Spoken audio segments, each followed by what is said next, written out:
बीमारी है, तकलीफ है, बच्चा चिड़चिड़ा हो गया, माइंड काम नहीं कर रहा है, शरीर में रोग भरते चले जा रहा है, कटोरी में जल ले लो, पात्र में जल ले लो और पंचाक्षर मंत्र नमः शिवाय या षडाक्षर मंत्र ओम नमः शिवाय या श्री शिवाय नमस्तुभ्यम, जितनी देर आप जप करें उतनी देर तक उस जल पर आपकी दृष्टि पड़ना चाहिए, उस जल पर आपकी दृष्टि पड़े।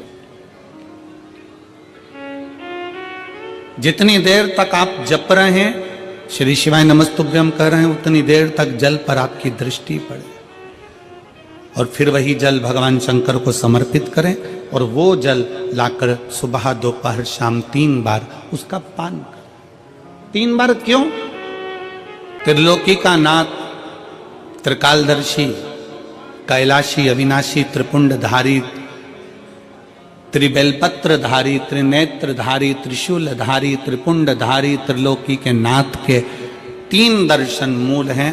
प्रातः का दर्शन जो हमें हमारे जीवन की सतमार्ग बताता है, मंगल मार्ग की ओर लेकर जाता है।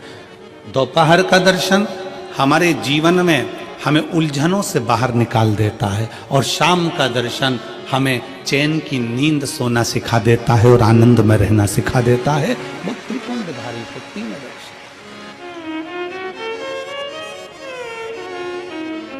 वो कहते हैं ना कि गरीब तो इतना हूं,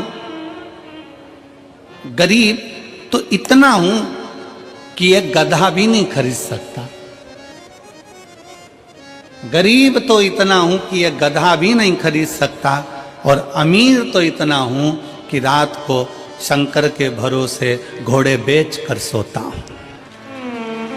शंकर के भरोसे घोड़े बेच कर सोता हूं। गरीब इतना है कि गधा भी न खरीद पावे और अमीर इतना है कि जब सोता है चैन की नींद मेरे शंकर के भरोसे होकर घोड़े बेच कर सोता है।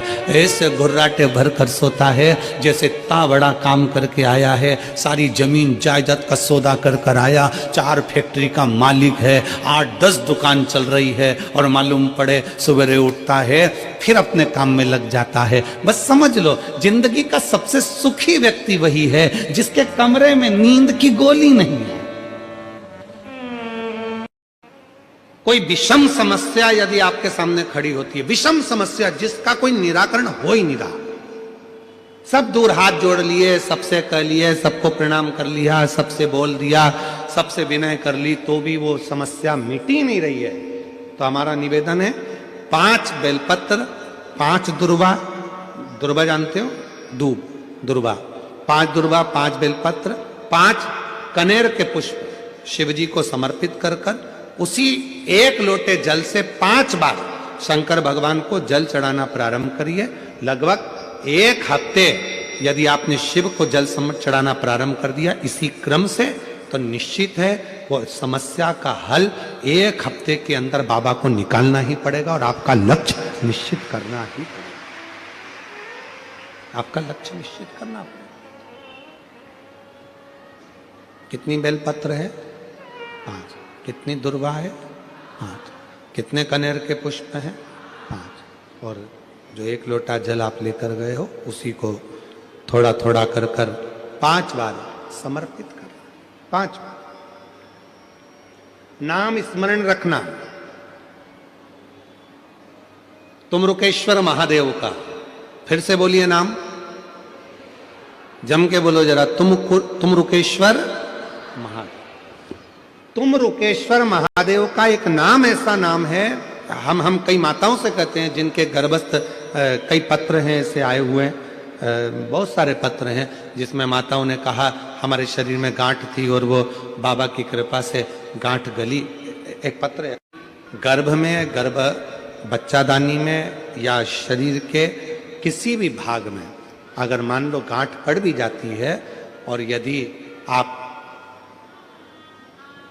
कुंदकेश्वर महादेव का नाम लेकर या तुमरुकेश्वर महादेव का नाम लेकर या पिपलेश्वर महादेव का नाम लेकर जब आप बेलपत्र को नंदी के पास बैठकर खाना या जल पीना शिव जी का प्रारंभ करते हो तो धीरे धीरे धीरे धीरे वो गांठ अपने आप गलना प्रारंभ हो जाती है, अपने आप गल।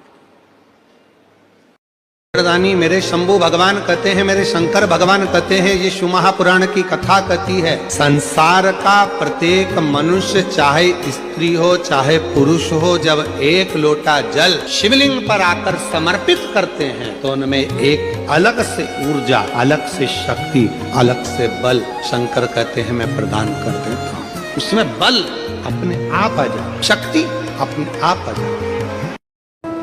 14 वर्ष चलते चलते एक ऐसा वीरान जंगल आ गया जिस वीरान जंगल में पानी भी नहीं था, जहां पर पीने के लिए जल भी नहीं। चलते चलते माता जानकी थक गई और माता जानकी इतनी थकी कि माता जानकी जी ने कहा कि अब मुझे प्यास लग रही, मुझे पानी पीना। अपने माता पिता के वचन को पूर्ण करने के लिए भगवान श्री राम वन को चले और मां जानकी चलते चलते थक गई और थकने के बाद में माता जानकी कहती हैं कि अब मुझे प्यास लगी, बहुत पानी की प्यास। जानकी जी जब जल को पुकार रही है कि मुझे पानी पीना है, राम जी ने देखा कि आसपास में कोई सरोवर नहीं है, आसपास सरोवर नहीं, कोई जलाशय नहीं। तब राम जी ने जानकी जी को एक वृक्ष की छांव में बिठा दिया, तुम यहां बैठो, लक्ष्मण जी आप भाभी के साथ में रहिए, मैं जल देखता हूं। राम जी ने जल देखना प्रारंभ करा तो कहीं जल नजर नहीं आया। एक दो कोस निकल भी गए बाहर, एक दो कोस निकलने के बाद भी जल नहीं मिला, पानी नहीं मिला। ढूंढते ढूंढते राम जी महाराज और आगे निकले, तब एक मोर नजर आया और राम जी ने उस मोर से कहा कि पक्षियों में कोई दूसरा पक्षी मुझे दिख नहीं रहा, पर मोर तुम नजर आए हो, क्या तुम मेरी थोड़ी सी सहायता करोगे? क्या मुझे कोई जलाशय, कोई पानी का स्थान, कोई कुंड, कोई बावड़ी, कोई कूप, कोई सरोवर मुझे दिखाओगे? मेरी धर्म पत्नी जानकी जी को प्यास लगी, आप मुझे जलाशय दिखाएंगे? मोर उसी समय पर शीश झुकाकर कहता है कि मैं आपको पानी का स्थान दिखा देता हूं, मैं आपको सरोवर दिखा देता हूं, मैं आपको जलाशय दिखा देता हूं, चलिए। राम जी चलने लगे, मोर भी चलने लगा। अब मोर कहने लगा कि प्रभु मैं चलूंगा धीमा धीमा और पानी तक पहुंचने में समय लग जाएगा, एक काम करता हूं मैं उड़ के चलता हूं, तुम मेरे पीछे पीछे चलो। राम जी ने कहा ठीक है। मोर उड़ा, थोड़ी दूर चलने पर मोर राम जी को दिखाई नहीं, कहां चले गए। राम जी फिर एक जगह पर बैठ गए, फिर